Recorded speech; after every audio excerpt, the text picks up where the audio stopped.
right, it's January 12th, 2024. I'm kind of not totally sure if I've got this audio sending in the proper direction. I think I do. We're going to go for it. Let me know in the feedback if it's not where it needs to be.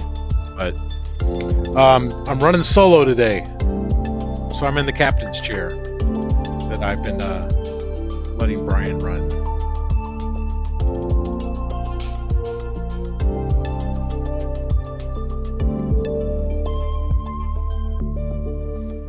So I just want to welcome everybody here. I know I'm running a little slow, running a little late, about a minute behind. Actually, I'm more than that, if I'm really honest. But we'll get through this together. Today's kind of interesting. I have been doing a lot of lab work, a lot of lab testing, which I'm excited about. I finally got my key for Rumble Studio. Cue fanfare. I know we have it somewhere. It's something like an air horn, I think. Whatever. I'm not into that. We have to replace all these sound effects with sound effects we would be proud to have in our show. Like, what's that yell when somebody gets shot? I forget what that's called. Someone will have to remind me later on in the comments. But it's yet another Friday, 7 o'clock. And I got a few things to share with you. First of all, if you haven't seen, let me go ahead and share my screen. I haven't even gotten to the point where I've set my screen shares up. Let me go ahead and grab my top screen up here. Just take the whole darn screen because we have nothing to hide. And add that to my scene here. Actually, I'm going to go dynamic on this. So, dynamic mode. Here we go, guys. Let's add this to the scene. So, what we're looking at right now is the past week on my board. And let me transition to that real quick for you. Each day that anything we think is notable that we want to remind all of you about that has happened in the past week and kind of do that weekly recap, they're each represented here just on the board, and we just smack them on there and start to talk with them. So we're going to actually just go back to what happened on January 7th. I wanted to cover that looks like EV Mux had responded to some issues that were being brought up to them. Let me swap these two. I don't know why they're the other way around. Don't do that. There we go. That's the way I wanted them. Much better. So I'm right now seeing a new feature in EV Mux, Speak of the Devil. So this is like literally breaking news. And I normally don't do this because I'm not a fan of this. I hate bringing up my editor view and then getting that entropy thing. But I'm just going to announce this as I see it. And I don't know if I missed an announcement. But you all can kind of see here. You see this little plus right here? It looks like we have custom scenes now as part of the dynamic. So we can add... Is that a... No, I don't want to do that. I'm sorry, I was mistaken. I thought that little plus there meant that they were going to allow us to attach pro scenes, shortcut them down to the bottom, and then be able to dynamically bump between those two. I think there's somebody else that already has that as a feature request, if I remember correctly. I don't remember the name of the person, but anyway, let's go back and take a look at what we're talking about. Right here. It looks like what they were having issues is that without the .html, which by the way, I went in custom today and put the .html direct link, which is necessary for EV Mux to do the chat. I guess it's just doing a scraping of it if it's using the live.html. I'm not sure how that's exactly working. It's probably pulling something from the code there, but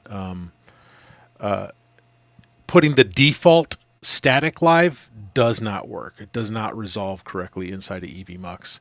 And it looks like Iran, who's one of the primary developers and owners of this company, says it's already fixed. Thanks for the note. It's already fixed. Please let us know. So I have not tested that out. I want to test that out. I didn't want to test it while I was here with you guys.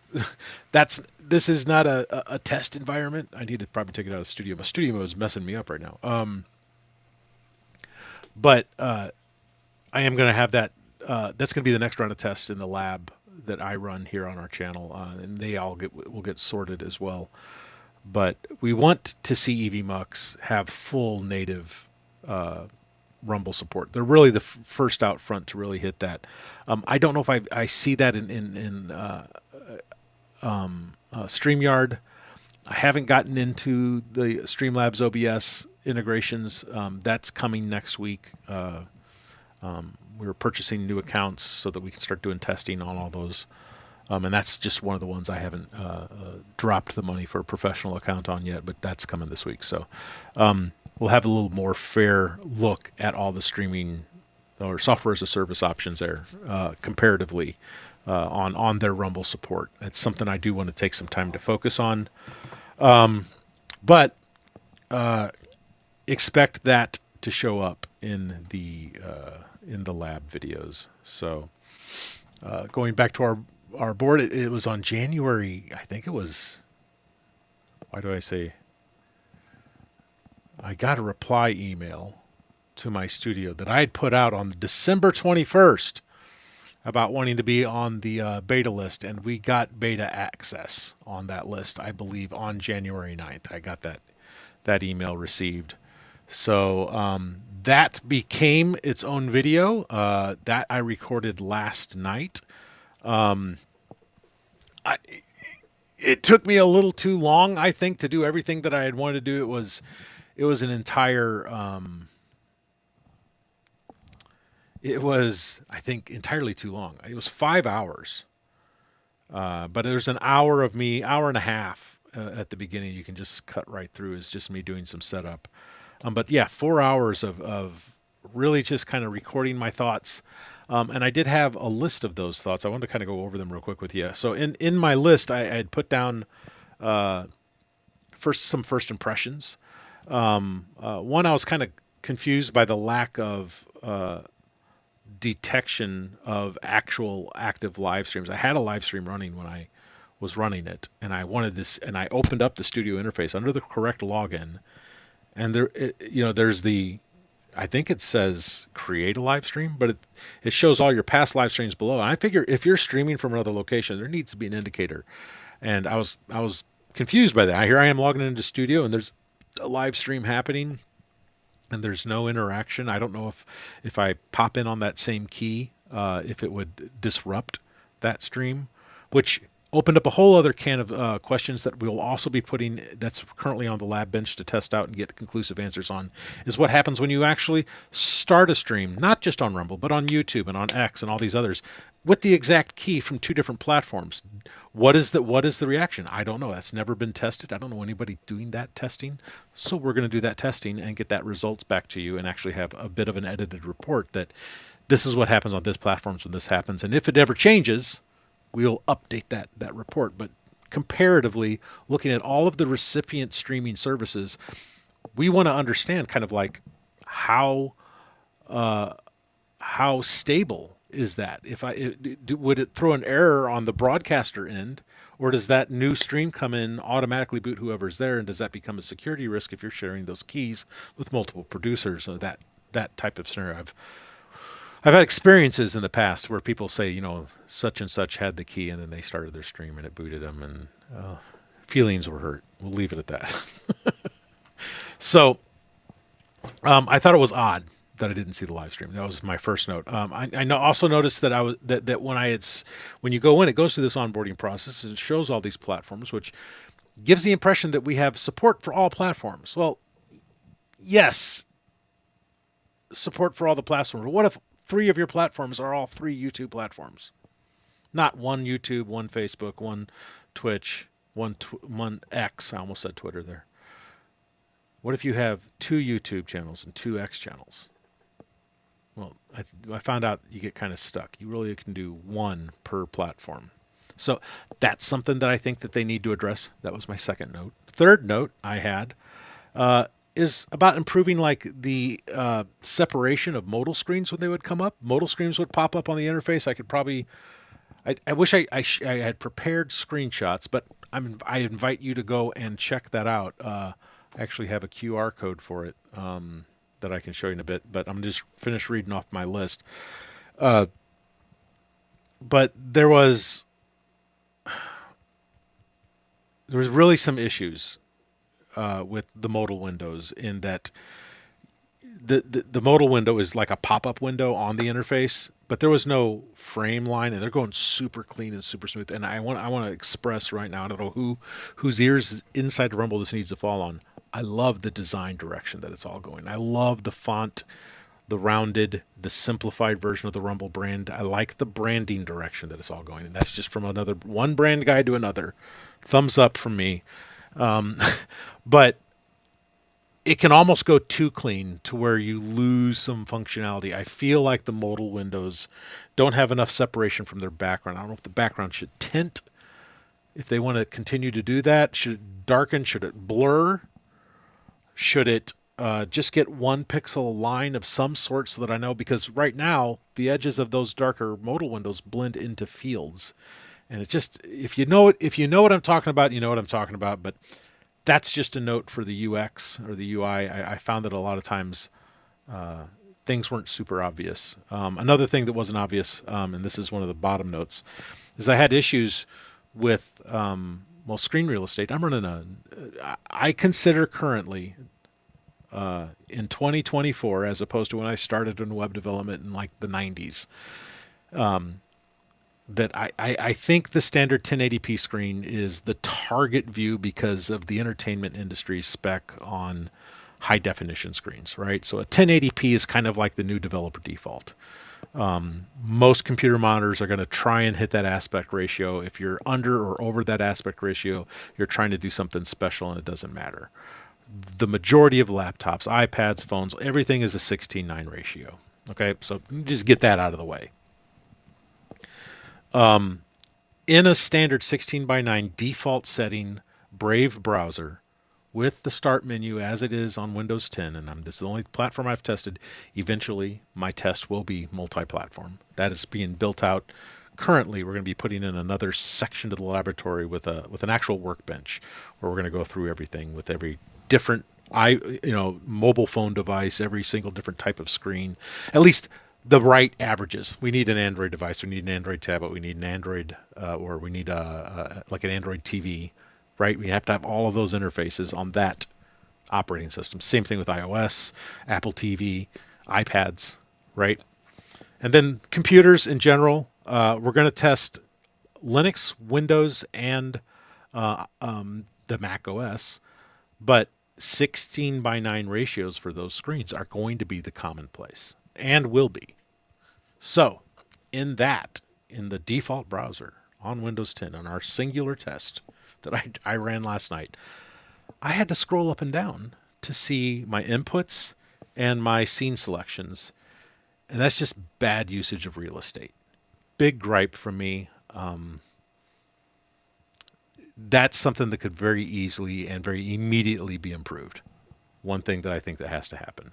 Because if I have to scroll, I'm losing context. It's almost like Bruce Tagazzini's rolling over in his grave. Because it looks like an iframe that the primary studio interface is. I would take those direct switches. If those are the only video switching inputs at the moment, put them somewhere that's never going to move. Maybe the top of the screen or something. I mean, it's not a website. It's a tool now. It's software as a service. So use the whole screen. That's my 2 cents. That's what we're here for. Other things. I did see the soundboard, Rick. It's awesome. I wish that I had more files on my test computer. I am going to be setting that up. We are going to run another test. I do have other tests to follow up with, and I will upload those sounds. And I'll make sure that when I do that, even the offline stuff, before I go live, I will also record in the lab so that we can talk about exactly how that experience goes, what the playback looks like. I'm assuming it's similar to the video and some of the graphic ones that do. There's a little timer interface. Excuse me, I feel a sneeze coming on. Gonna mute. So that's for. See how professional that was. Um, so yeah, those are, I think, were my major gripes. There's some minor things. I'd like to see. Obviously, there's a lot more going to have to come to the graphics palette. Maybe in some of the sorting. One of them also I think is an easy move. There are things in what they call the template,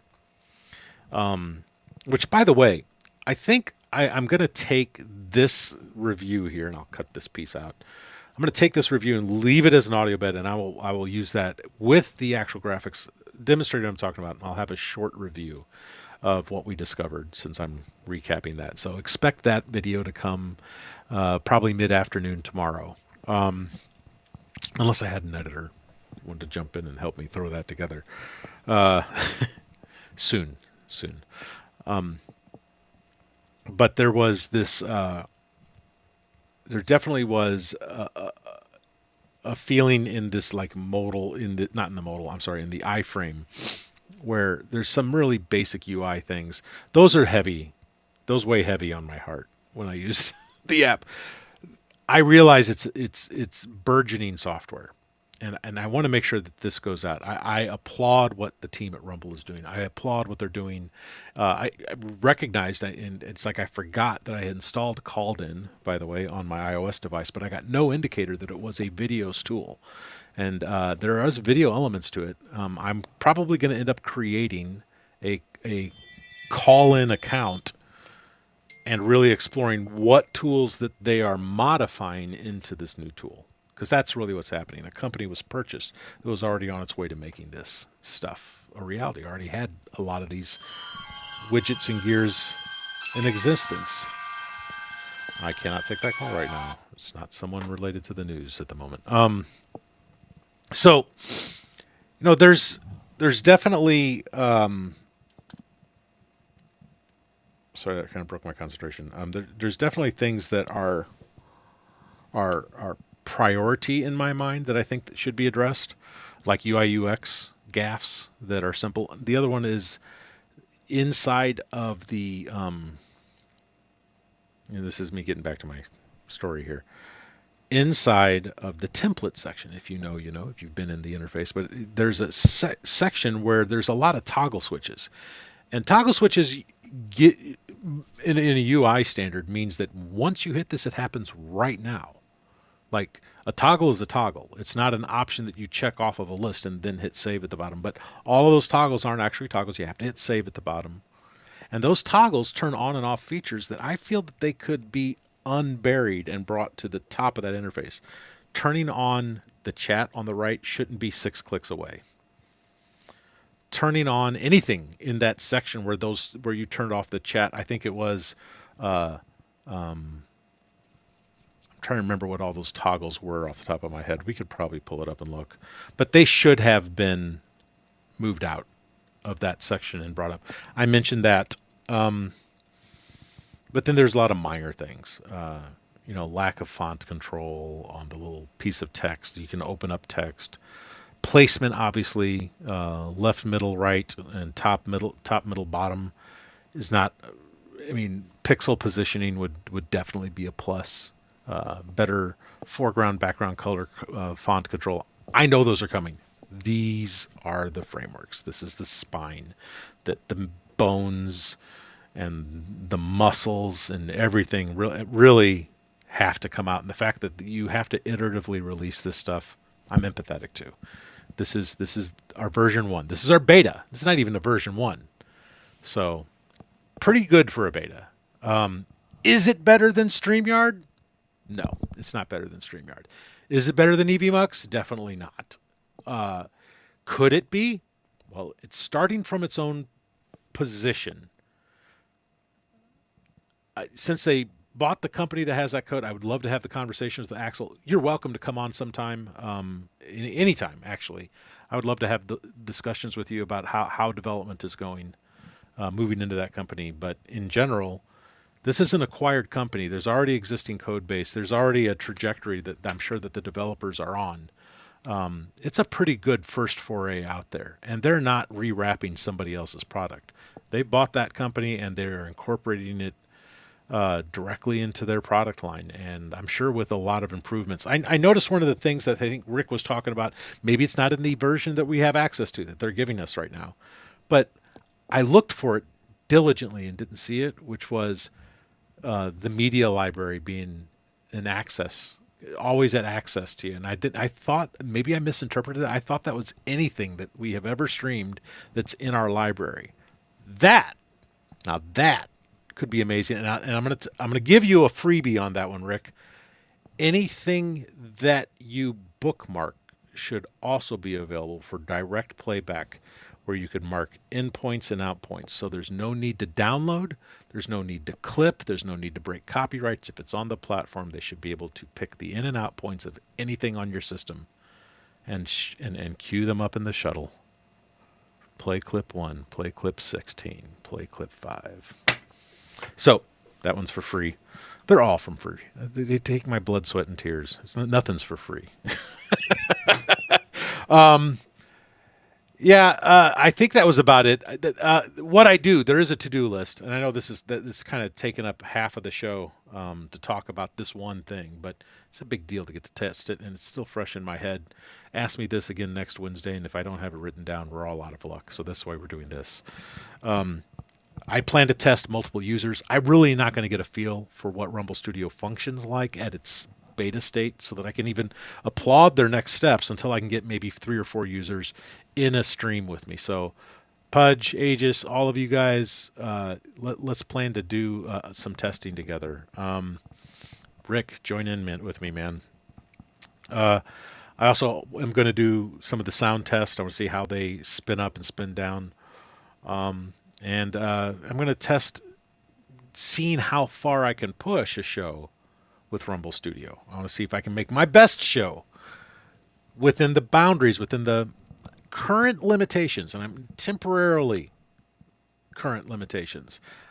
I almost am under a race to test it before they change it. The way that they're rolling out changes right now, I know that that's coming. So that's my take on Rumble Studio. My first hot take. There will be more. I will be doing that. I probably can get everything I need to know about this first beta in another recording session if I have enough people to successfully test certain features. But I look forward to that being concluded, and we'll put that out as a singular video as well. So that's the first story. Let's go back. Thanks for enduring my list. Let's go back to the board here and take a look at what we got going on. Oh, StreamYard launched portrait mode. They caught up to EVMux. That's pretty awesome. Feel free to, if you use StreamYard, you know, we're greeted with their updates when they come out. Maybe it's a methodology EVMux could start modeling, is letting us know with a pop-up or a modal that this is the latest news post. But then they would have to have a log of news, which, by the way, if they didn't do that, if they had already done that, I would have never started this. So kind of thank you for EVMux for getting me off of my center on reporting all these things. So I wanted to know where everything was. And I figured if I wanted to know, you also wanted to know. Big things happening. The wellness company, I think, dropped $6 million. What's the actual story here? Let me pull this one up here. Let me pop. I'm actually going to change what I'm sharing here. I want to share that actual screen. Let's go to Twitter here.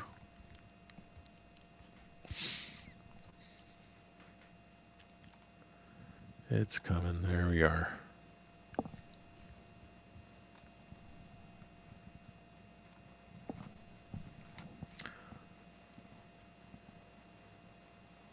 I go to our profile. It's what we post here. By the way, this, you can go here anytime that you would like to just know what we're doing with while we're sandbagging for Fridays. You can follow us on X at 7talentscom, 7 spelled out, talentscom, and know every time that we go live. Know every time that we are bookmarking things that we're going to report on, because this is where they go. And there I am now, live, talking about this very moment. Foster Colson posted, "It's the year that we proved that we can, in fact, build a parallel economy." This is actually something that's very near and dear to my heart, something I care about deeply, and not just parallel economies. I think what the right way to refer to it is fair economies, one without someone's thumb on one side of the scale. I feel like that's what we're dealing with current big tech, and so open economies, right? It's the year that we prove that we can, in fact, build a parallel economy and thrive while doing it. That is why it's so important to support companies like Rumble Video as they build the best free speech platform in the world while supporting thousands of amazing creators. I think, there it is. Rumble has a $6 million advertising commitment from the wellness company. So all of that ad revenue that they've been talking about, sharing, this is good news for creators.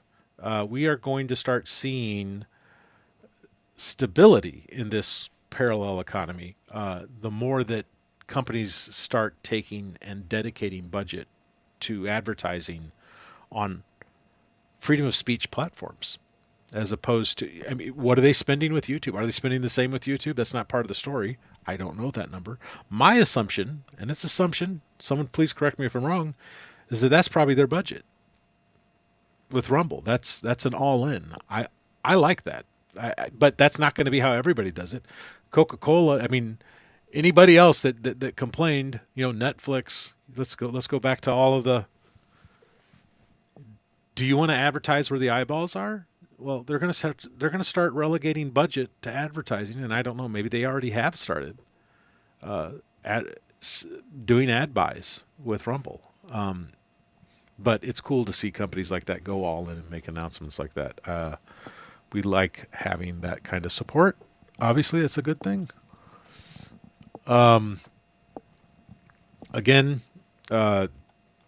this is what we spent. Well, what I spent my day yesterday putting out was on January 11th. We put the Video Lab 7.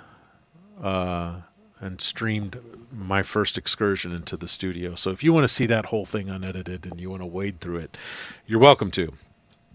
But I will try and get a concise edit put up to save those who need time to be saved, to have that time saved. And there's the unfortunate result on my mini PC.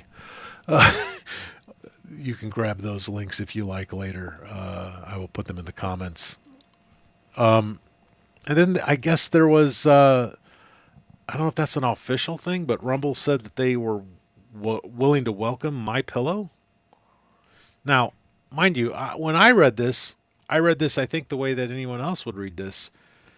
It sounded like I thought MyPillow was doing the same thing. I thought maybe they were plunking some cash down, doing a wellness company style announcement. But I think what that was, now in retrospect, is this is Chris basically saying we're open for business. If Fox is going to cancel you, which is I think what happened, Fox got rid of his advertising or whatever, they're not the only game in town. So I think it's a natural fit. Wouldn't surprise me if that's the beginning of a bromance that I know nothing about the backstory on. But I think that covers everything that we had coming up to January 12th, coming up to today. But huge news for Rumble. Big week for software as a service as well. Like I said, portrait mode coming to StreamYard. I'm going to spend some more time doing some testing in that.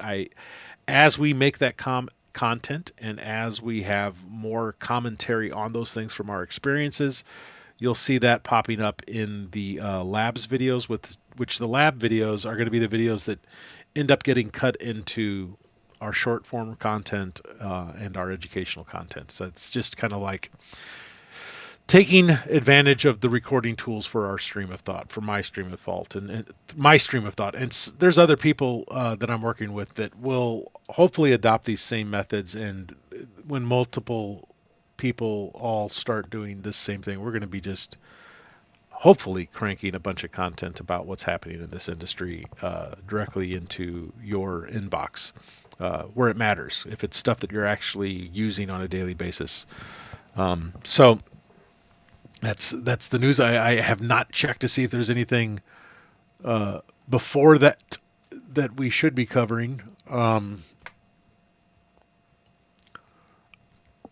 I was just making. I know we made our comments on this being the beginning of the parallel, what will become the parallel economy, and then we're all caught up with what we had posted last week. So it's been it hasn't been a slow week. It's been an interesting one, but it's been very hefty for us for me in this testing. I feel like I finally got off the center, and we are putting our stake in the ground, so to speak, as far as getting our head wrapped around how we're going to collect my thoughts, Brian's thoughts, our collective thoughts, and present them to you in a meaningful way. Just that whole labs thing is hopefully going to make a lot more content come through this channel more efficiently and be more relevant. It'll be us reporting on what we've done for the week. Also this week, Brian did launch. He had his birthday yesterday. Happy birthday, buddy. Glad you're with us for another trip around the sun. Looking forward to the next lap. But he did launch I think he finished his series. I think it was a 12-part series on a script that he wrote back when I met him. And just as a little personal note, when he wrote that script, I was like, oh, well, that's cute. People write scripts, and I'm not a reader, so it's probably not going to get read. And it didn't get read for years. I'm like, yeah, I'll get around to reading it, buddy. Yeah. Big deal for him. This is for him to have written the script. And I'm trying to remember when it was that he finished it exactly. I know he started writing it back when we started working together. And that's been quite a few years now. But he wrapped that up yesterday during his birthday, which is why he's not here today. He took the day. So I just wanted to, if you do watch this video for his birthday and you like my buddy Brian, I'm asking you to give the guy a follow on Rumble, giving him a like on Facebook or YouTube or wherever it is that you find him, because I think he streamed to all of them. And he crossed over into becoming someone who has done an independent live stream on software as a service platform, and I think light bulbs went off. He's like, this is what you're talking about. This is what you're helping. And I'm like, yes. So go find his content. I'm going to find you a link real quick. I'm going to post it in the chat as we're signing out.